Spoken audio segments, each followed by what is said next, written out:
বন্ধুগণেরা আমার, দয়ার নবী মুস্তাফা সাল্লাল্লাহু তাআলা আলাইহি ওয়াসাল্লাম হযরতে জিবরাইল আলাইহিস সালামের সঙ্গে সাক্ষাৎ।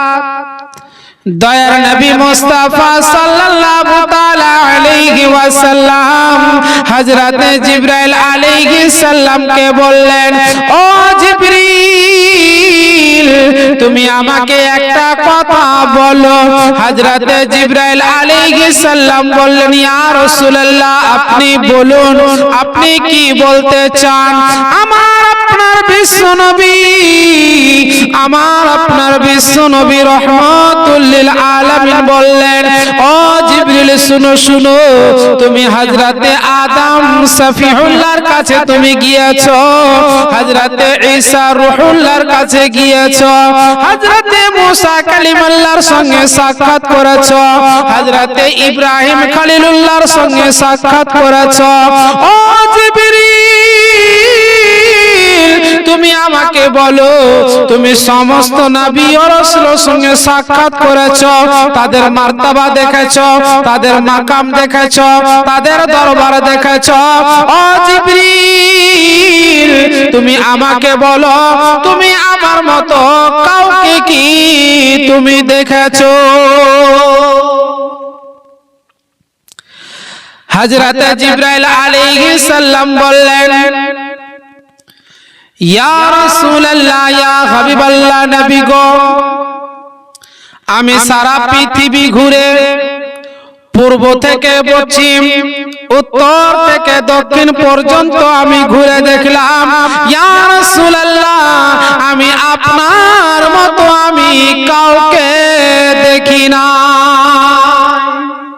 আমার আপনার বিশ্ব নবীর শান মান মাকাম আল্লাহ এত উঁচা করেছেন। আমার আপনার নবী সমস্ত নবীদের নবী। জিবরাইল আলাইহিস সালাম বলছেন, ইয়া রাসূলুল্লাহ, আমি সারা পৃথিবীটা ঘুরে আমি আদম খলিলুল্লাহ, আদম সফিউল্লাহ, ঈসা রূহুল্লাহ, মুসা কালিমুল্লাহ, ইব্রাহিম খলিলুল্লাহ, এমনকি সমস্ত নবী ও রাসূলের দরবারে গিয়েছি, তাদের দেখেছি। ইয়া রাসূলুল্লাহ, আমি আপনার মতো আমি কাউকে পাইনি। শুধু তাই নয় বেরাদার, আমার আপনার বিশ্ব নবীর সাহাবী হযরতে জাবির রাদিয়াল্লাহু তাআলা আনহু গভীর রাত্রিতে চাঁদের আপনার এক এক করে 13 থেকে 14 রাত্রি আমার আপনার বিশ্ব নবীর সঙ্গে সাক্ষাৎ। হযরতে জাবির রাদিয়াল্লাহু তাআলা আনহু বলেন, আমি একবার আমার বিশ্ব নবীর দিকে দৃষ্টিপাত করি, একবার আমি চন্দ্রের দিকে আমি তাকিয়ে দেখি, আমি দেখি যে চন্দ্রের মধ্যে দাগ রয়েছে, আমার আপনার বিশ্ব নবীর চেহারা মোবারক সাফ রয়েছে। শুধু তাই নয়, আমার আপনার বিশ্ব নবীর সাহাবী হযরতে আনাস রাদিয়াল্লাহু তাআলা আনহু বলেন, আমার আপনার বিশ্ব নবী রাহমাতুল লিল আলামিন যেন আপনার দুপুর টাইমে যেন প্রচন্ড পরিমাণে তাপমাত্রা, দয়ার নবী মুস্তাফা সাল্লাল্লাহু তাআলা আলাইহি ওয়াসাল্লাম আমাদের বাড়িতে আপনার আরাম করার জন্য যেতেন। আমার মা জননী হযরতে উম্মে সুলাইম আমার আপনার বিশ্ব নবীর জিসিম মোবারক থেকে আমার আপনার বিশ্ব নবী রাহমাতুল লিল আলামিনের শরীর মোবারক থেকে যেন আপনার টপ টপ টপ টপ করে আপনার হীরার মতো যেন আপনার ঘামগুলো বেরিয়ে আসিত। আমার মা জননী সেই ঘামগুলোকে শিশির মধ্যে আপনার জমা করে নিতেন। একদিনকার ঘটনা, আমার আপনার বিশ্ব নবী রাহমাতুল লিল আলামিন নিজের চোখ দুইখানা খুলে গিয়ে বলে, ও উম্মে সুলাইম, তুমি এই কি করতেছো বলো? হযরতে উম্মে সুলাইম তখন আপনার বললেন, ইয়া রাসূলুল্লাহ, ইয়া হাবিবাল্লাহ, নবী গো, আপনার ঘামগুলোকে আমি শিশির মধ্যে জমা করতেছি, এই জন্য যে আমি এই ঘামগুলোকে যখন আমি কোরআন তেলাওয়াত করব, যখন আমি নামাজ আদায় করব, যখন আমি মুসাল্লায় দাঁড়িয়ে যাব গো নবী, আপনার ঘামগুলোকে ঠোঁটে লাগিয়ে আমি আল্লাহর কোরআন তেলাওয়াত করব। নবীকে আমার সাহাবায়ে কেরাম কত ভালোবাসতেন। যদি ঘামকে এতটাই মহব্বত করে নবীর, তো ঘামওয়ালা নবীর শান মান কত ছিল কিতাবের মধ্যে পাওয়া যায়।